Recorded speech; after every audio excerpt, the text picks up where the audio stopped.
Sammy Dobson. Welcome to Back to Byker. How are you doing? I'm slightly nervous. Are you?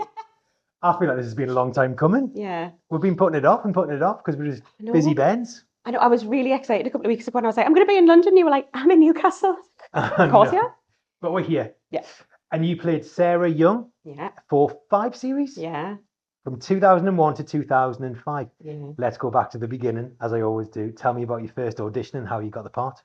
So, do you remember they used to go to schools to look for extras, as we used to call them, essays as we call them? Yes. And there were 2 groups they would get, which were Grovers and Spuggies. Yeah. So they'd go around all the high schools and do these big group auditions. Mm-hmm. And then they would ship kids in every day from all the local high schools to be all the other kids at the Grove. Mm-hmm. So Grovers were non-speaking and Spuggies were speaking extras. Okay. So I did that with my school. Yeah. And I got a speaking extra part. I was a Spuggie. And if you were a Spuggie, there were drama classes for the Spuggies and the cast. Oh, right. So when I saw that, I was like, oh my God. I can go and meet the cast of Byker Grove. I'm there. So I went, and there was, I think, possibly only one. I think it was Nick and Caro. Mm-hmm. And then quite a few other people from different schools. It was great fun. The classes were brilliant. Yeah. The second week I was there was some very serious-looking grown-ups with clipboards. Oh, right. A good sign. Well, I just thought, okay. Yeah. I'm going to turn it on today. Mm-hmm. So I made sure whatever scene we were doing, I was going to cry. Oh, right. Such a manipulative 14-year-old. I was like, I know why you're here. So we did the scene. I was wearing second-hand Red or Dead flares. I remember that very vividly. Yeah. And a couple of weeks later, I got a call saying, would like you to audition. Mm-hmm. And it was to audition for Stella. Ah, my sis. Yeah. Mm. And so I went in and auditioned for that. To be fair, you probably looked more like me than Emma did. Probably, but it was not what they were going for. Right. I think she was supposed to be like older, more confident and sassy and all the rest of it. Remember, Emma's hair was like really short and cool. And so I went and read for that in Morag's office and didn't get the part. And I was absolutely devastated because this was my big break. I got to go to Byker Grove. I got to go to the Mitre and I was absolutely gutted. And then it must have been a couple of weeks after that, I got a phone call saying, we've written a part in for you. Nice. We don't know anything about her yet. What do you want to do? What do you want to do? Wow. What did you say? Do you not know what I said? No. I said, I want to snog Ben and Greg. Ah! Did you? And that was my first episode. Yeah. I was just going to say, talk about throwing you in the deep end, though, because was your first day kissing me? First day, both of you. Did you kiss him on the same day? Yeah, because we only had that set for a day. In the club? In the club. Wow. With my friends from my school who'd got the parts as extras. That was the school that day. Wow. It was so surreal. Were you nervous? Yes, absolutely terrified because I had said it as a sort of joke. Yeah. And then I got the script and I was like, oh, okay, that's going to be rough. Yeah, it was quite a... But I think it was a really good... Just get it all out on the first day and then we're in. Yeah. So yeah, I started a bit later. I think I started in the second block because I had to have time to like script those episodes. So I started in like the April or something. Mm. And then did you go away for a little bit? Possibly, yeah. Yeah. Yes. I think so. Because I'd met you in that nightclub and then disappeared and then came to the Grove a bit later in the series and was like, oh. So you were always meant to come back? Yeah. Right, yeah. I see. Okay, and then that was the start of Sarah and Greg. Yeah. Wasn't it really? Yeah. Yeah. So that was, my whole sort of first year or maybe more at least was I was Greg's girlfriend. Yeah. It's crazy what you remember and what you don't and what you know about because you focused on your own storyline. Yeah. Like when I've been watching reruns on STV, there's a scene where Greg and Nikki are leaving and you're looking at Greg, but he's looking at Emma. And I was like, wow, the drama. That was really good. Yeah, that was shocking. Yeah. Having to play that when you're a kid. I can't remember who that director was, but I remember them saying that it was a take on the film Closer. Have you seen that? Really? Because, not your bit, because I was looking at Siobhan wanting her to turn around. She doesn't turn around, so I walk away briefly. And then she does turn around. We just miss each other, yeah. Yeah. From that. All of that in a kid's drama. I know, yeah. So late. Cinema. I know. Have you got any other storylines that you enjoyed?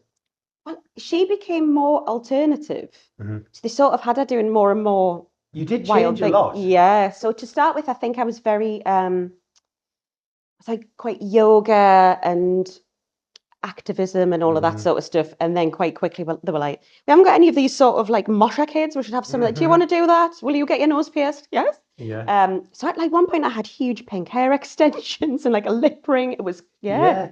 And then you were in a band. Dog Death, yes. Dog Death? Yes, I was the drummer in Dog Death. I think they found out I played drums. And a few other people played instruments. And they're like, well, it sort of writes itself. Yeah.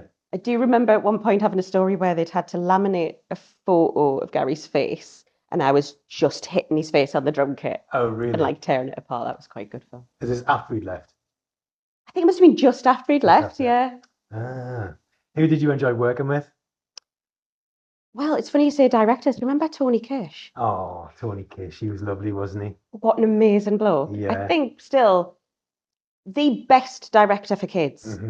He was so calm, so quietly spoken. And I remember one day on set where we were all being, well, you know what we're like, if there was a lot of in a scene, everyone was talking and just causing chaos. And he went even quieter and went, I'm just disappointed. And I swear 3 of us were in tears. We were like, I'm so sorry, Tony. He answered every question. He was so thoughtful. Yeah. I loved him. I definitely felt like I would try and do better to impress him. Do you know? Absolutely. Yeah. Such a nice bloke. Yeah. But cast-wise, I suppose it was the people my age, because when I came in, I was sort of playing up with you. Like, you were older than me. Yeah. So I felt like, oh, I'm not part of this. Yeah. So it was nicer when I was with people. And then... You weren't part of, like, Regina and that, though. Eventually. Oh, were you? Yeah, she is younger, but she sort of became part of that gang in the storyline. Yeah. So I ended up with the ones younger than me, because it was like... in the middle, yeah. Bill, Regina. Then when Louise Henderson came back, she was part of that group. So me and Louise were quite close. And then Binny and Flip, the skateboarders, Ian and Johnny. Yes. So we were all quite close as well. So it was, I had different sort of, I loved working with, me and Johnny were best mates. Oh, yeah. So I loved working with him. Yeah. I just sort of remember like all of the things that were popular at the time that we'd all be quoting, like Napoleon Dynamite on set. Oh, that sort of thing. But yeah. Later on in the series, obviously it changed and stuff. How did you feel about that? Did it matter to you? Or? I don't remember. The only thing that really I remember really sticking out in, I want to say my last series, was they put mine and Johnny's characters together and we were best mates in real life. Right. And that was really weird. Yeah. Because as an adult, if that was me and a friend now and we did a scene like that, I'd be like, well, that's the job and we'll have a laugh and it'll be whatever it is. But when you're a kid, and Johnny's like 2 years younger than me. Right. So it felt like, God, I'm going to have to kiss a child and he's my best mate and it's really weird. That was, I can remember that being a big thing and everyone on set taking the mic. All of like costume really and makeup and everyone like, oh, it's today, the big kiss is today. And I was just like, oh my God. So I remember that being like, I don't want to do this storyline. Yeah. That was the only one I think I was ever like, no, I don't like this. Everything else I quite enjoyed. Sarah got to do really fun stuff. Yeah. I got to play drums on the boat. Did you? Yeah. Oh, great. So in the end, did you and Johnny's character leave together? No, I think because he stayed, he was in the last series. Right. So I remember watching because all my mates were still in it and he'd be like, oh, I've just been on the phone to Sarah. And I'm like, oh, my name is still alive. So I think we were technically still together in the story. Yeah. Oh, and I got to go to Spain. Did you? Yeah, we did an episode in Spain. All right. That's mad, isn't it? Yeah. Because we were 17. Karen, Sita and Cher did an episode in Spain. Did they? Like a few... Before you joined, was it? Must have been, yeah. Yeah, yeah. Okay, so what was the storyline? So I know my storyline was that my drink had been spiked. Oh. So I'd met a local boy. Sarah was pretty boy mad. All right. I think my nana said every time she turned it on, I was kissing a different boy. That sounds about right. I had so many boyfriends over the course of those 5 series. It was mental. But I'd met a Spanish boy and I was totally taken in by his charms. And the twins were a little bit wary of him because I think they saw him chatting up with other lasses, even though he was supposed to be my holiday romance. Right. So they were keeping an eye out and then they saw him put something in my drink. and then me going a bit funny and him disappearing with me, and then they saved us, but I was still in defence of this lad. Right. That's a good storyline though as well, and like ahead of the time, and like it's important today even. We covered so many things on that show that I sort of feel, I know kids have all these different access points to this information now, but to have it done through the channel of like the BBC, made for that age group. Yeah. That teen pregnancy storyline, my first year with the twins, with Rachel, like that was amazing. Yeah. There's so many people my age who are like, that put me off sex for years. I was so scared. Really? And someone I spoke to recently went, well, I was a bit younger and I just thought if you got into a sleeping bag with a boy, you'd get pregnant. Which is so funny. Because obviously they couldn't show anything, so all they showed was they got into the same sleeping bag. Yes. And she was like, right, that's it. That's me and sleeping bag's done. No, it's great though that it was put in front of them and explained to them in like a non-patronizing way as well, and they would take it in. Because you don't want to talk about those sort of things with your parents that age. Absolutely not. And the fact it was done, that they weren't watching something made for older people and trying to pass meaning from it. It was like, no, they were hitting this at your age group. I thought that was, sounds terrible to say important, but it is. Yeah. Yeah. How old were you when you left? 18. 18. And I've got to ask this question. Did you ever get into trouble while you were there? Not while I was there. Oh, it was after. Oh, right, good. I love that you know specifically. I thought it was while you were there. No, it was. I think the reason I got into trouble was that series was still airing, but I had actually officially left. Oh, fine. Not really. So I think I'd left in the August. Did we break up in the August? September usually. So we did the shoot in the September. Yeah. And it came out in the November. What's that? Nuts magazine. Yeah. And how did Nuts magazine come about? I think, if I remember correctly, someone contacted me and said, would you be up for doing it? How? Must have been an email. Because there was no Instagram or social media. And to make it matters worse, oh my God, this is so shameful. My email address, which I had to do all of my like actual grown-up work stuff and whatever was, I can say it because it's dead now. I have great breasts at hotmail.com. So no wonder they were like, try that. Yep, she's up for it. Great, get her in. So me and Brady Hales did it because we'd left at the same time. Even though I think she was a year younger. Yeah. Yeah, because I was just about to turn 19, so I think she just turned 18. Yeah. Times have changed. Yeah. Oh my God. But it was that whole like, I mean, you've seen it so many times of Miley Cyrus turning whatever and going. Was it a rebellion thing? I think it was. I'd been so associated with a kids' show for so long. Yeah. And finishing my A-levels and feeling like a grown-up and being like, right, I'm going out in the big wide world and I want everyone to take me seriously now. Even though I ended up playing children in TV for years after this point because I looked so young. Never mind. I was like, no, I'm a grown-up. I know who I am. Well, that's a good thing, really. Do you know what? To look younger. Oh, definitely. Yeah. And I think what I should say is I regret it. And I don't. You don't? No. I don't, because I've got this lovely record of being like, oh God, you were so lovely. Yeah. And you hated yourself so much. Yeah. Just having that thing to look back on and go, no, it was all right. I wish I could go back and tell her. Yeah. That's a shame. But actually, I really enjoyed it. The photographer was a woman. We came to this like £1 million apartment in London. It was all shot on film and we had like Polaroid proofs and stuff. It was so cool. Yeah. But yeah, unbelievably posing completely naked for Nuts magazine got me into trouble with the children's television show I was on. Did you know it was going to be that full on? I offered. Oh, did you? I think I got into the swing of it on the day. Yeah. So I was like, I think they said, would either of you take your bra off? And contrary to my email address, it really should have been Brady who took her bra off. And she was like, no. I thought, and for a penny, I'll do it. And they're like, well, what we were thinking was if you took everything off and then just sort of draped around the shower door. I was like, yeah, no bother. I'm a perpetual nudist and I just didn't care. I was like, yeah, well, it's fine.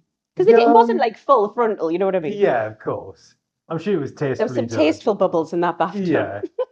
And what was the fallout like? This is the bit that I want to know. So it came, I think it must have been the day it came out, because obviously bad news travels fast. Mm-hmm. And I got a call from a producer at the time. And like I say, I was done in theory. I wasn't contracted anymore. Mm-hmm. I could have gone skiing. Mm-hmm. Do you remember that we weren't allowed to go skiing when we were in contract? No. Did you ever read your contract? What? We weren't allowed to go to music festivals, skiing. Oh, I didn't know that. It was anything that you were likely to break a bone because of continuity. Oh, okay. I know. So I didn't. I was such a good girl in so many ways. I never went to a music festival till I left that. There's so many things where I was like, no, I'll follow the rules. Yeah. Then the day the rules are done, I'll get my tits out in a national magazine. Why not? But yes, I got a call from our producer who I adored and really respected. And you know what? I really hadn't thought it through. Because of course it didn't show them in a good light. But you didn't work there anymore. But the show was still on. True. And that is the thing I hadn't taken into consideration. And it was like Tony Kirsch saying he was disappointed, was here. And I think like Ed sort of said something along the lines of, I really thought you were brighter than this. And I was like, oh my God. Oh. I've let him down. And I was devastated. And it was just the stupidity and folly of youth. And obviously in retrospect, I should have been like, give it a year. Yeah. Give it a year. It'll be fine. Yeah. But yeah. You were young. I know. Having fun. I mean, weirdly, my mum and dad were like, go for it. Yeah. And I think my mum was like, yeah, because when you are older, it will be nice to look back at this. Yeah. And I've got quite liberal parents. Yeah. But I don't regret it. I regret the time and possibly getting them into trouble. I've done a few risque photo shoots, but I gave it about 10 years after leaving it. I don't think you didn't get a call from Morag or Ed? No, I didn't. No, it was fine. What? But you were a child once. Let's talk about life after Byker. You continued acting. Yeah. You were in a film called Dogging. I auditioned for that. No, you didn't. I did. To play who? Okay. The cousin, Rick. There's two guys in a car. The smarmier one. Yeah. Yeah, did get it, obviously. Yeah. I can't remember the name. I've never seen it. I mean, well done. No. I really wouldn't advise it. Oh my God. Was it fun though? I think the things you're bringing up really make me see. Don't worry, we're going to get to some really good stuff. I loved it. Did you? Yeah. I think because I didn't go to drama school. I went straight from Byker just into work. So at the end of Byker, the break, the 6-month break between my penultimate and last series, I was involved in this massive audition process for this huge new show that was going to be the next big thing. It was like an E4 show. It was going to be a girl band, and there was going to be a show about the band, but the band would be real and blah, blah, blah. The audition process was so long and drawn out. We lived together for weeks. It just went on and on and on. And so many of those girls have gone on to do massive things. I can't remember any of their names. It's terrible. Roxanne Pallett was involved. Oh, yeah. Laura, Irish Laura, who's now married to Ian Sterling. Whitmore, yeah. She was in my batch of girls. There was quite a few. This is still the audition process? Yeah. Oh, right. So that like pop stars. The final audition day was Channel 4, Polydor, Endemol, all in the room. Ooh. It was mad. Casual. So I'm between series of Byker, and I'm waiting to find out who's got the parts. And I needed to tell Byker to sign and say, you're coming back or you're not, because we need to start scripting this. Yeah. And the deadline was the Friday. And they weren't going to be ready to tell people who'd got the parts till the week after. And I went with Byker because it was a definite, and because I wanted to see it out properly, because I loved it, because it had been where I grew up. It was so many things, and I thought, I'm not risking it. And then found out I'd have probably got the part. Really? But then it didn't do very well, so actually would it have mattered? What was it called? We knew it as Us Four.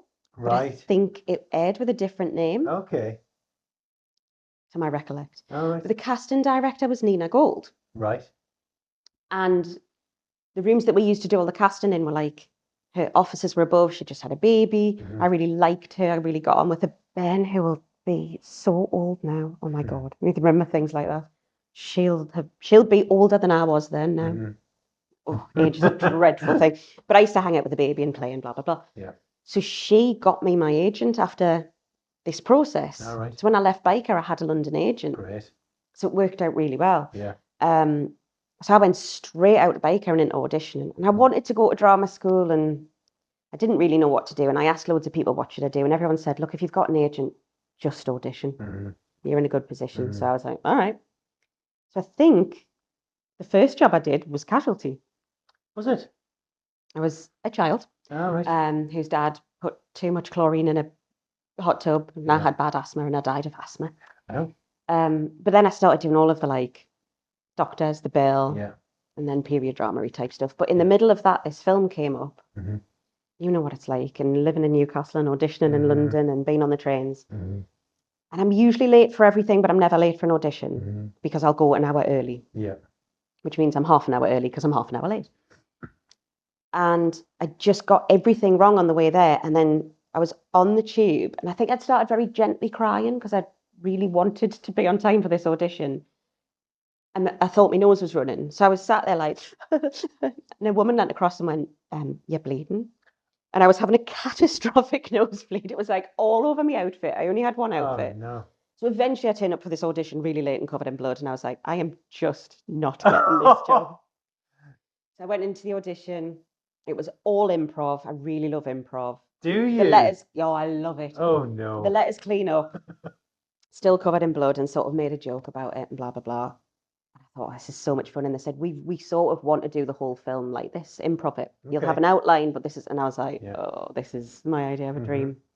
And it was, I got the part, insane. I tried bloodying my own nose for auditions after that, and it didn't work. And turning up late didn't work. But the film was amazing. Like, we actually, the director was so excited about it being really real. We had to do like a whole day and night in character, off camera. Wow. And work out our relationships with each other and go on a night out and get drunk, tuck it in a car to a dog in sight. And we watched what was happening. It was so exciting. It was such a cool thing to do when you were young. And a lot of it was like... Who was it made by? Vertigo Films. Vertigo Films, yeah. Yeah. Is that who did like the business type? Yeah. Possibly Football Factory, I want to say, but I might have that wrong. It definitely had that vibe. Yeah.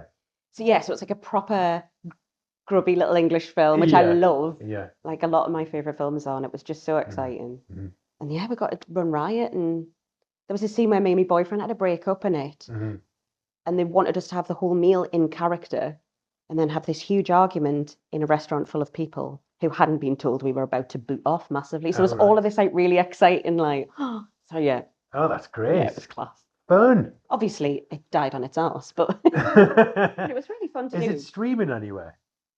I doubt it. I want to watch it. I really don't know. There was only like one massively bad day. My mum and dad were extras for the day, and the director thought it would be hilarious to get them to pretend to have sex in the back of a car. Did they do it? Brilliant. While I'd baked for everyone, it was like right near Christmas, and I'd made mince pies for everyone, and it was like one of those dreams where you're doing your exams naked. I was handing out mince pies I'd cooked while my parents pretended to fuck.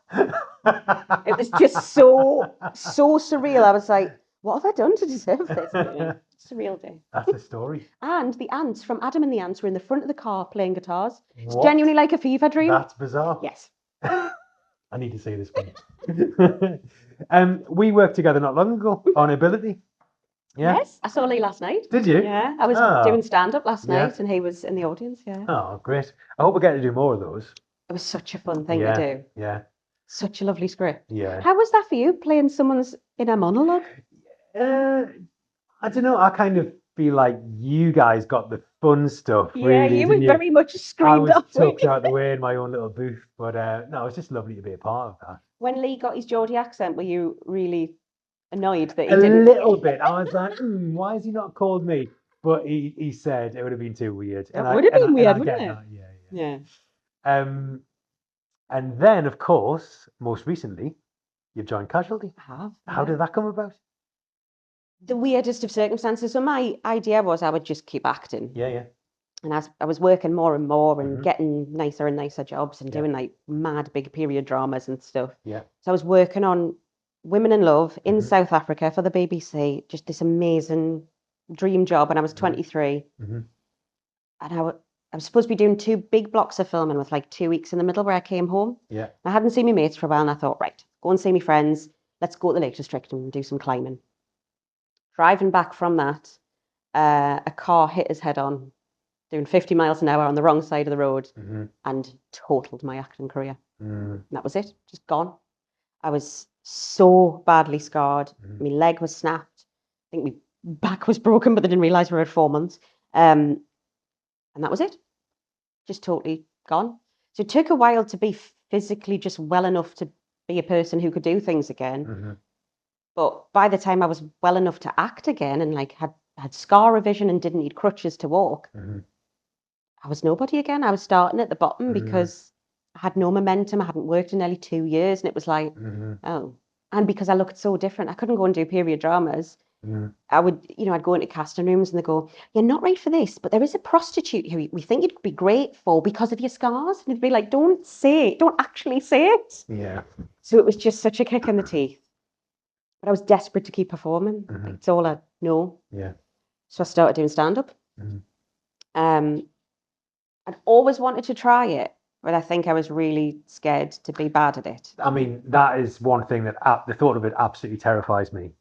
I was just so scared to fail at it because I love it so much. But then if you were feeling self-conscious as well about your accident, was that not even more scary? No, in a weird way, totally liberating because it didn't matter. Right. Sort of the most brilliant thing about stand-up is like, even as a woman, you can't age out of it.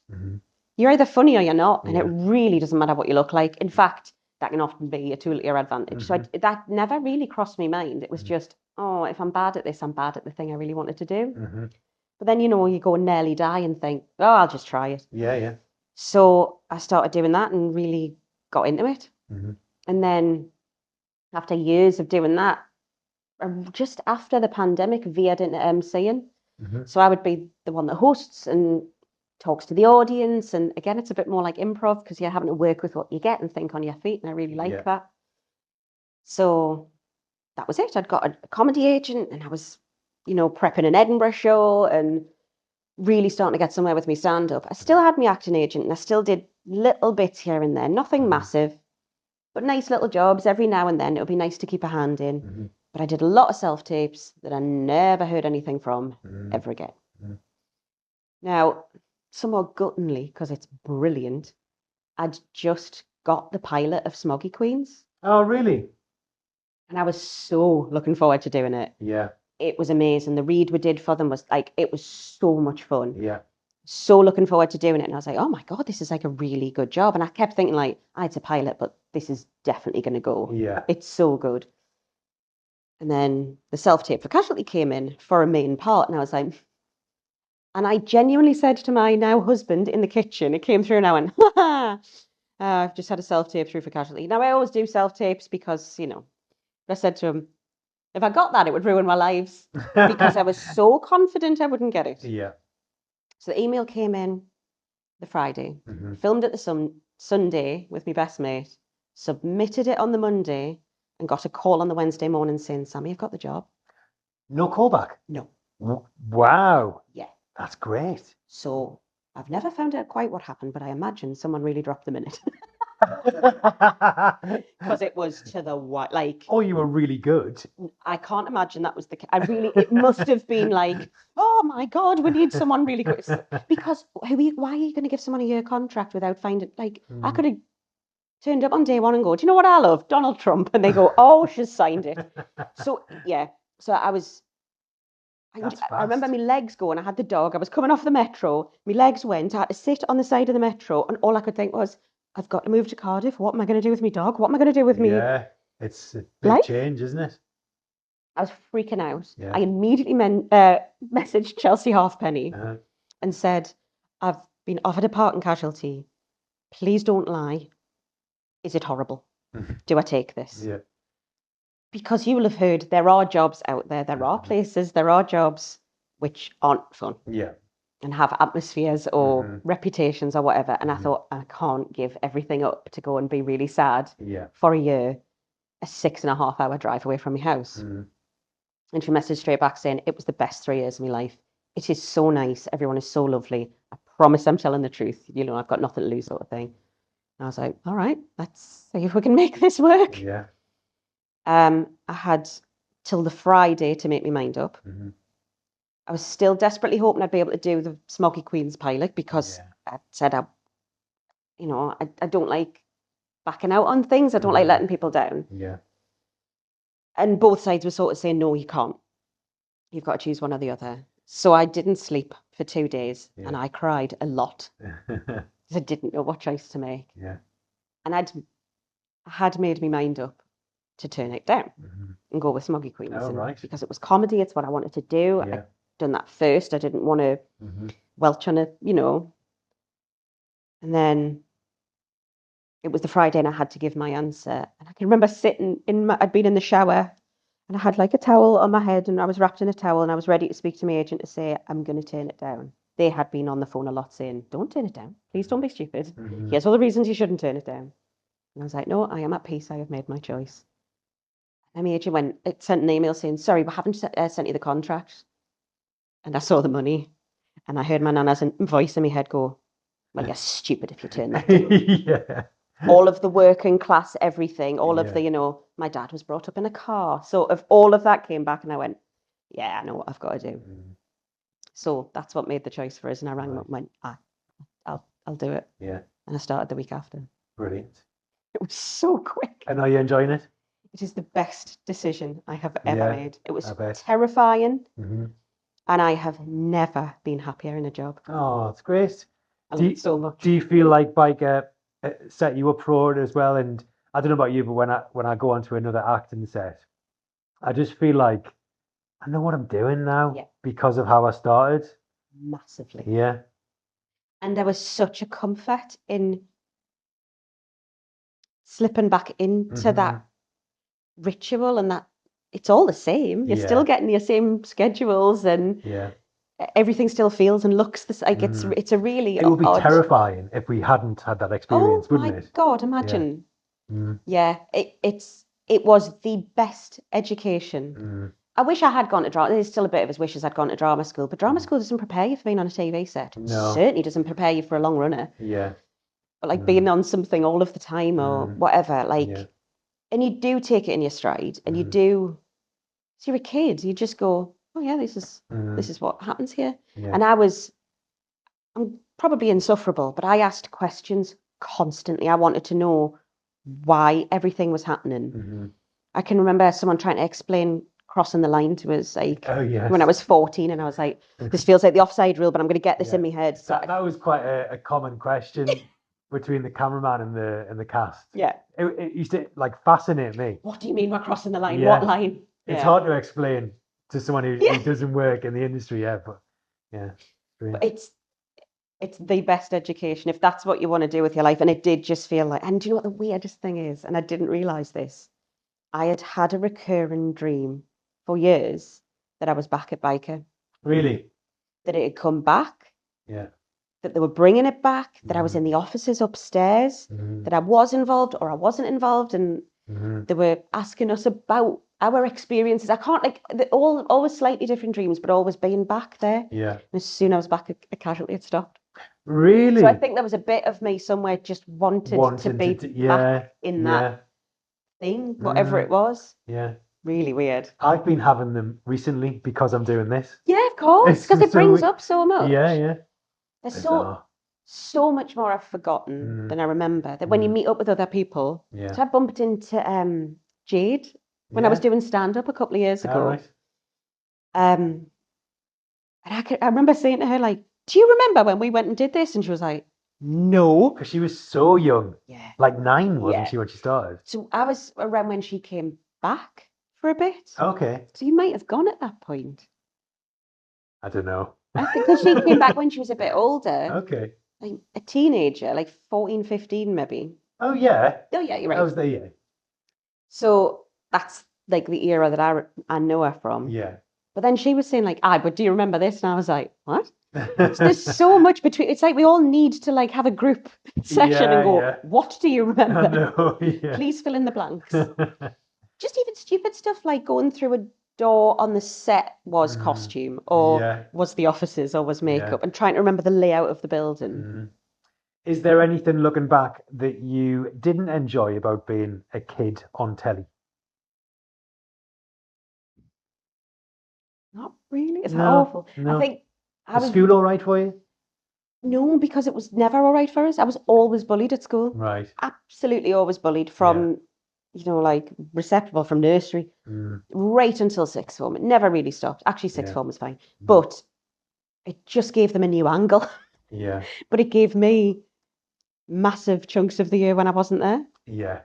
To be with people who were much more like me. On your wavelength, yeah, I totally agree. In an adult environment, being spoken to like an adult. And I don't know, it was such an escape.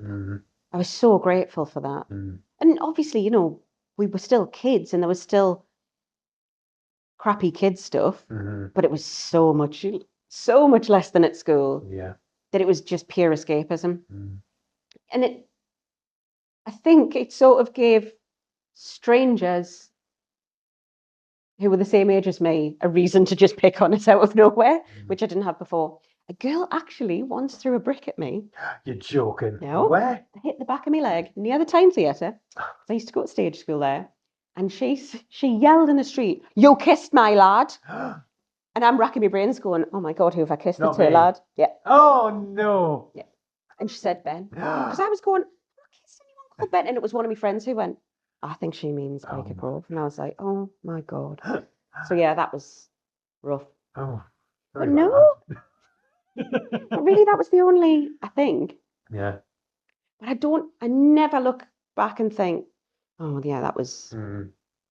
Obviously, with anything, there's positives and negatives, but overall, everything I take from the it general vibe is that everyone had a great time. Couple of quick fire questions. If you could have been any other biker character, who would you have been and why? Oh no, that's brilliant. I'm trying to think of who I would have been. Gaynor Milliken's character, was it Kylie? Yeah. Because she was an absolute badass bitch. Huh? She started fires and blamed it on Stumpy, and she was just like a proper she was such a baddie. She was like a wrestling heel, and it was so fun to play. Yeah. And she's the nicest girl in the world. That was fun. Yeah. I think I'd like to chat to her actually. Yeah. Oh, she's lovely, and she obviously went into the other side of. She went into props and stuff and art direct. Yeah. Right. She's so cool. What would Sarah's Instagram bio say? Oh no! What would Sarah have turned into? That fascinates me because the type of kid she was. She'd have kids now. She was too boy mad not to. Yeah. She'd have had a lot of kids. But I think she'd be one of these possibly blogger earth mothers, doing everything naturally. Yeah. Like natural nappies. Yeah. Making everything from scratch. She'd have been insufferable in a different way. This has been lovely. Yeah, it has. I'll probably have some mad dreams tonight. We just went back to Byker.